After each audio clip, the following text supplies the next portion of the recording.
Patuloy nating ipamamahagi ang 500 pisong ayuda na ipinangako ng pamahalaan para sa 12.4 million Filipinos na naghihirap bilang tulong po sa kanila dahil sa patuloy na pagtaas ng presyo ng mga bilihin, bunsod na rin po na pagtaas ng presyo ng petrolyo. Makatatanggap ng tig-500 piso na buwanang ayuda ang nasa 12.4 milyon na mga mahihirap na pamilyang Pilipino mula sa ilalim ng Targeted Cash Transfer Program ng Department of Social Welfare and Development.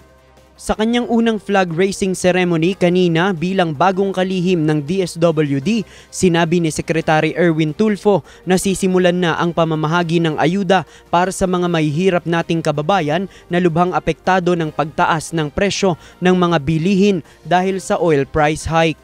Magre-report pa po sa atin yung budget po natin kung natanggap na ho ng ilan yan, baaring bukas o sa makalaba pa ang initial na report kasi yan ho i-deposit lamang sa mga cash cards po nila sa mga bank account nila, yung mga may 4-piece na at yung mga senior citizen pensioners po natin. Noong Sabado, sinabi ng Department of Budget and Management na nai-release na ang 6.2 billion pesos na pondo para sa ayudang ibibigay sa mga miyembro ng Pantawid Pamilyang Pilipino Program at mahihirap na senior citizens. Ayon sa DBM, 6 na buwan na makatatanggap ng 500 pesos na monthly subsidy ang mga benepisyaryo nito na ipamamahagi ng 3 tranche. Kaugnay nito, plano naman ng bagong DSWD Secretary na pabilisin pa ang proseso sa mga programa ng ahensya na nakasentro sa pagtulong sa mga mahihirap nating kababayan.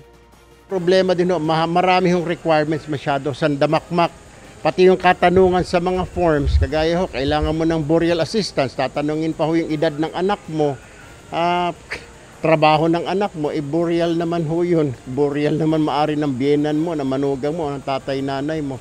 So babawasan ho natin yan para mapabilis po yung ayuda.